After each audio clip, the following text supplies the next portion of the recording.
بسم الله الرحمن الرحیم.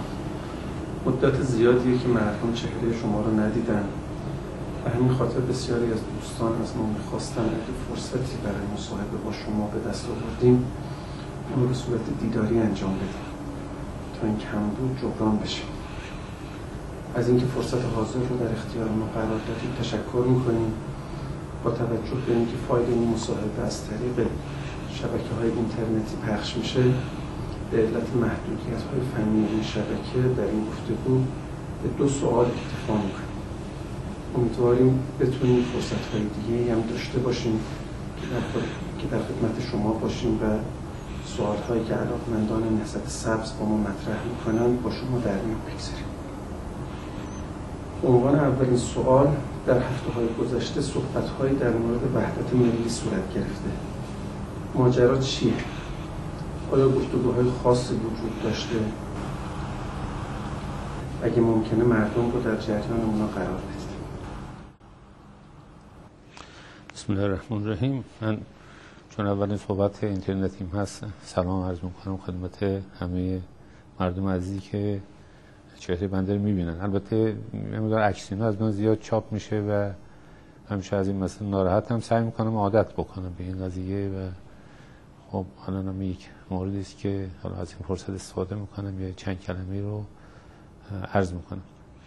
در مورد سوالی که شما فرمودین، الان تو رسانه ها این اصطلاح به شکل‌های مختلف به کار گرفته میشه. خوبه که اینا از هم دیگه تفکیک بشه. بنده در صحبتی با نماینده گروه اقلیت که تعدادشون خدمتشون رسیده بودیم عرض کردم، بحث وحدت ملی رو کردم. در اونجا قصد من از این اصطلاح بیشتر اشاره به یک حس و یک اراده جمعی بود که در طول انتخابات تشدید شد بر اساس پیوند با میراث سنگین تمدنی خودمون و منافع مشترک ملی خودمون و منافع ملی خودمون و منظری که برای آینده گشوده میشد در جهت به اصطلاح سعادت پیشرفت کشور تو چارچوب اون این مسئله وحدت ملی اهمیت پیدا میکرد و همه شاهد بودیم که یک نوع علاقه و رغبه‌ای نسبت به این مسئله در کشور ایجاد شد. من گمان میکنم که حتی با توجه به مسائل بعد از انتخابات این سرمایه همچنان باید حفظ بشه و سعی بشه که تقویت بشه. وحدت ملی از این نظر برای ما فوق‌العاده مهم است و همه باید روش تکیه بکنیم و در اینجا وحدت بین همه اقشار مردم هست، روشنفکرها و مردم هست، دانشجوها و مردم هست، قومیت‌های مختلف با هم دیگه هست، فرهنگ‌های مختلف با هم دیگه هست. در آستان انتخابات خود اون به اصطلاح زنجیره سبزی که میدان تجریش رو به میدان راهن جوش داد، یکی از بهترین مظاهر این مسئله بود که همه اقشار در اون شرکت کردند و این مسئله در سراسر کشور ما دست و موج پیدا کرد و بر اساس چنین تصوری هم ایده راه سبز امید شکل گرفت. منتها غیر از این موضوع این مسئله وحدت ملی در معانی دیگه هم به کار گرفته شده که بعد از مشکلات و مسائلی که در کشور پیش اومد و همه ما با اون وقوف داریم، یه عده‌ای با انگیزه‌های گوناگون و گاهی هم با انگیزه‌های خیر افتادن دنبال این که آیا میشه در گفتگوها و صحبت‌های افراد سیاسی بشه دامنه تنش و بحران رو کم کرد یا نه. خب یه طرحی جناب آقای هاشمی رفسنجانی داشت، یه موقعی بحث این شد که حضرت آیت الله مهدوی کنی در این رابطه نظریاتی دارن و همچون افراد مختلف گوناگون در این زمین صحبت کردن. اون چیزی که در اینجا مهم هست این است که من در این رابطه اظهار نظری تا حالا نکردم با توجه به این معنا. منتها با توجه به شایعاتی که هست، بحثایی که هست، خود مضمون سوال، من یه خاطری رو از حضرت امام نقل میکنم که در حقیقت درش یه نکته هست که بر اساس اون عمل میکنه. سر مسئله ماکیاولین که یه بحران ایجاد کرد، هنوز مردم نمیدونستن که ماکیاولین به ایران اومده و چه اتفاقی افتاده، ایشون به صورت محرمانه ایران اومد و برگشت و اینها. برای اولین بار این مسئله در یک روزنامه سوریه‌ای مسئلهش مطرح شد و در اینجا در بحثی که بین رؤسای سه قوه در گرفت گفته شد که این مسئله به داخل کشور هم کشت و خرج شد. با توجه به حسی که نسبت به مسئله آمریکا و گفتگو با آمریکا وجود داشت، طبیعی است که یه بحرانی رو ممکنه در داخل کشور ایجاد بکنه. رؤسای سه قوه که بنده خدمتشون بودیم، رفتیم خدمت حضرت امام رحمت الله علیه و با ایشون صحبتی داشتیم. وقتی مسئله برایشون توضیح داده شد که چگونه شد، چطور شد، به چه دلیلی و اصلا این فرد با چه گروهی اومدن و رفتن و نتیجه چی بود و گفته شد که مسئله در یک روزنامه در یا لبنان یا سوریه مطرح شده و به ایران هم خواهد کشید، ایشون فرمودن که بریم مسئله رو به مردم بگید، مردم باید تو جریان باشه و یه مدارم بحث کرد در این رابطه.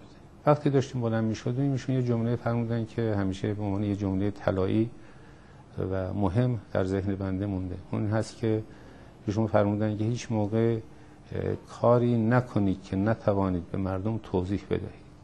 کاری نکنید که به مردم نتوانید توضیح بدهید. من این در ذهنم باقی مونده و برای همین اگه گفتگویی باشه، صحبتی باشه و بحث و چیزی به اصطلاح موضوعی باشه، طبیعتاً به عنوان یک همراه این جریان عظیم با مردم رو در میان خواهم گذاشت و چیزی نخواهد بود که نتوانم از آن دفاع بکنم. و طبیعی است که در این رابطه با توجه به ضعفی که رسانه‌های ما دارند که بر علیه راه سبز امید دارن فعالیت میکنن و ما رسانه رسمی نداریم و تمام رسانه‌های ما محدود شده، ارتباطهای ما محدود شده، خبرهایی که در این رابطه یا مسائل شبیه به این منتشر میشه، خوب هست که مردم به اصطلاح خود این رسانه‌ها اینکه متعلق به چه جنایتی هستن، با چه قصدی اخبار داده میشن توجه انشالله خواهند کرد. این هم میتونه خیلی کمک بکنه به همه ما که بتونیم در یه فضای اندیشمندانه و پر از و به اصطلاح پر از ارزش‌های مورد اعتقاد خودمون حرکت بکنیم. کلاً تماسی، ارتباطی، صحبتی چیزی بوده که داشته باشه با مردم در میون؟ نه، ما چنین صحبتی به اصطلاح نشده. البته من در جریان پیشنهادی که هم صحبتی که آقای هاشمی رفسنجانی در نماز جمعه کردن و بعد پیشنهاداتی که تعدادی از افراد و اعضای مجمع تشریح مصلحت بیشون کردن در جریان اون هستن و همچنین از طریق رسانه‌ها در جریان صحبت‌های هستم که مثلا حالا انتصاب داده میشه که آقای حضرت الله مهدوی کنی و یا دیگران و گاهی دیدم که افراد دیگه هم هستن که با نیت‌های خیری چنین مسائل مطرح میکنن، ولی تماس مستقیمی در این رابطه من گرفته نشده و نه نامه‌نگاری صورت گرفته و نه مذاکره رسمی در این رابطه صورت گرفته و در این رابطه کاری صورت نگرفته. در بیانیه شماره 13 تون شما صحبت از این کردید که ما دستاوردهای سیاسی اجتماعی خودمون رو باید به شیوه زندگی خودمون متکی کنیم و نه به مبارزه، چون مبارزه تموم میشه و تجربه نشون داده که بلافاصله که مبارزه تموم میشه این دستاوردها افول میکنن. البته عبارتی داشتید که راه سبز امید رو باید زندگی بکنیم. به نظر میرسه این حرف نمیدونم که خب خیلی جالب و فکر برانگیزه یه مقداری برای مردم گنگ باشه. مصلحت میدونید یه مقدار در مورد منظورتون از این جمله توضیح بدید. ما یه حرکت بزرگی رو شروع کردیم، ملت ما یعنی شروع کرده، ما همراهش هستیم، در انشالله در گروه همین اصطلاح حرکتی باشیم که جهتی باشیم که مردم دارن درش حرکت میکنن. اگه دقت بشه اوایل این اتفاقاتی که در کشور افتاد بحث بود که چگونه جواب ما باید باشه و چگونه باید حرکت بکنیم که از دستاوردهای به اصطلاح بزرگ انتخابات و انقلاب اسلامی بتونیم بهره مند بشیم، اونها رو ادامه بدیم. بحث حزب شد، جبهه شد، گروه‌های مختلف شد، یه مثلا مبارزات سیاسی تعریف شده شد که در کشور یا در جهان مطرح بوده. ما فکر کردیم که اون نمیتونه مقصود ما رو، اهداف ما رو برآورده بکنه و با تجربیات خود انتخابات خیلی همخوانی نداره. یعنی ما اون تجرباتی که با هم دیگه داشتیم در این انتخابات ما دیدیم که خانواده ها، گروه های سیاسی، مذهبی، هنری، فرهنگی، هر کس در هر جایی هست به شیوه خودش و توانایی خودش کمک رسون و در این رابطه به اصطلاح وارد این حرکت شد. دنبال همون بحثی که داشتیم که هر شهروند یک ستاد، در حقیقت چنین کاری در سطح کشور صورت گرفت به صورت شبکه‌ای. قدرت این حرکت هم از همین مسئله نشأت می‌گرفت، نه از یک حرکت حزبی. البته به این معنا نیست که احزاب مؤثر نبودن یا مؤثر نخواهند بود، نه، اونا جایگاه خودشون رو دارن و فوق‌العاده ضروریه جاشون، نه اینکه حتی بگیم که خوب هستن که باشن، نه، ضرورت داره که تشکیلات‌های سیاسی هم فعالیت‌های خودشون رو داشته باشن.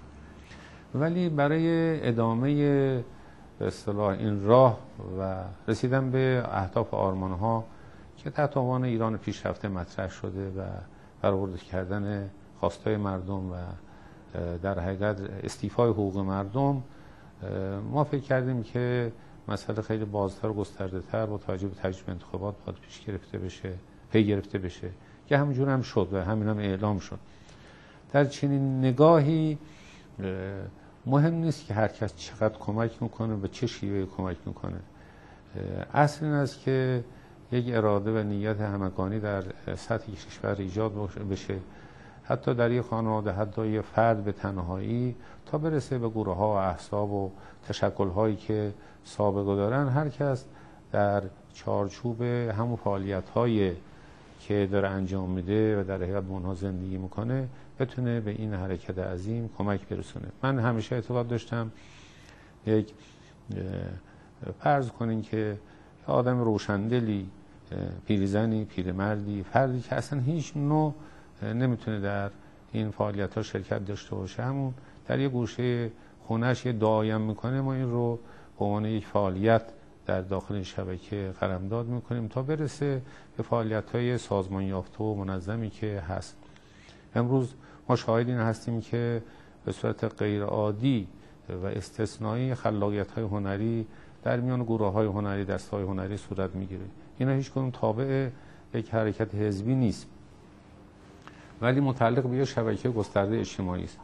ما تعداد کلیپ‌هایی که داریم و سرودهایی که داریم در این مدت ساخته شده، نقاشی‌هایی که داریم در این دوره ساخته به اصطلاح نقاشی شده، کاریکاتورهایی که داریم در این مدت کشته شده، اصلا با هیچ دوره تاریخیمون قابل قیاس نیست و در حقیقت اونها هستن که محتوای گفتگو و حرکت به اصطلاح این موج عظیم رو، این راه عظیم رو هدایت میکنن، پیش میبرن. این کارا در داخل حزب صورت نگرفته. گاهی است که 3 هنرمند با هم، 2 هنرمند با هم، حتی یکی با هم دیگه، یا دسته‌های بزرگتر، کوچکتر و در گوش و کنار کشور و حتی در خارج از کشور به این راه کمک رسوندن. همچنین گروه‌های مذهبی هستن، هیئت‌های مختلف هستن، هیئت‌های خیریه هستن و دسته‌های سیاسی و غیره. در حقیقت در اینجا مبارزه تبدیل به زندگی شده، زندگی که ادامه داره و هیچ وقت توقف پذیر نیست. اینجوری نیست که به اصطلاح در یک نقطه به شما رو متوقفش کرد. و همدلیل این حرکت یه حرکت آسیب ناپذیر هم هست و در یه فضای گفتگوی همگانی هم این حرکت ها تصحیح میشه مسیرش و پیش میره و از این نظر مسئله رسانه اهمیت فوق‌العاده داره و زحمتی که کسانی که در زمینه رسانه‌های مجازی میکشن قابل تقدیر در اینجا. و بنده بازم توصیه میکنم در حالتی که ما هیچ وسیله در اختیار نداریم به این ابزار و وسیله بیشتر توجه بشه و از امکاناتش بیشتر استفاده بشه و این معجزه‌ای است که در طول انتخابات و بعد از انتخابات ما دیدیم و با توجه به موقعیتی که داریم از این به اصطلاح وسیله باید استفاده بکنیم. طبیعتاً این فضای زندگی‌های فردی و اجتماعی رو از طریق رسانه ما به هم پیوند میدیم و یک حرکت عظیمی و گسترده‌ای و قابل دوامی رو ایجاد میکنیم. یکی از دلایل تداوم این حرکت به نظر من همین قضیه است که متعلق به یک گروه اندک یا به یک حزب و یا جریان مبارزه تعریف شده با تمام ابعاد و جزئیات نیست، بلکه یک جریانی است آمیخته با آرمان‌ها و آمال و شیوه زندگی خود مردم. ما این مسئله رو نمیخوام بگیم که تفسیر آیه این که خانه‌های خودتون رو قبله قرار دهید قطعاً 100% همینه، ولی ما از اون الهام گرفتیم و این هست که مردم در رجوع به شبکه وسیع اجتماعی خودشون و این تشکل‌های ریز و درشتی که دارن که هر کدوم ما در چندین اونها سهم و شرکت داریم، در حقیقت امکان بخشیدن که این حرکت ادامه پیدا بکنه. خب این فکر میکنم که روشن میکنه قضیه رو. خیلی متشکرم ازتون. خواهش میکنم. فرصت‌های دیگه‌ای هم باشه بتونیم در خدمتتون باشیم و سوالات دیگه‌ای که مردم. حالا من میخوام یه نکته دیگه هم اضافه بکنم، دلم میاد که نمیدونم به وقت میکنی یا نه. ببینید در مورد اون سوال اولی که شما کردین یه نکته خیلی ظریف وجود داره که تا هنگامی که مسئله بحران و مشکل در کشور قبول نشه، تا هنگامی که مردم کسی و اکثریت مردم اغتشاشگر نامیده بشه، تا موقعی که مردم به حساب نیان و منحرف نامیده شن، تا موقعی که حق مردم قبول نشه برای تعیین سرنوشت خودشون، راه حل جامعی برای مشکل پیدا نخواهد شد. برای همین وحدت ملی به معنای دومی که بنده ذکر کردم که برمیگرده به فعالیت‌هایی که گروه‌ها و دست‌های گوناگون میکنن و افرادی که با نیت خیر میکنن، فکر میکنم که این مسئله ضرورت داره که در هر حرکتی توجه بشه که به مردم بی احترامی نشه، اکثریت مردم رانده نشه. مردم همشون با همن، حتی کسایی که عقاید دیگه ای دارن. اون تفکیک و این تجزیه رو ما میکنیم و متاسفانه مردم از هم دیگه جدا میکنیم. اصل این است که هر کسی که وارد این صحنه میشه همه مردم احترام بگذاره، عقایدشون رو قبول بکنه و این است که همه ما باید به قانون اساسی برگردیم، به حاکمیت مردم بر سرنوشت خودشون برگردیم، باید تکیه بکنیم. اون موقع راه حل خیلی راحت میتونه پیدا بشه برای مشکل.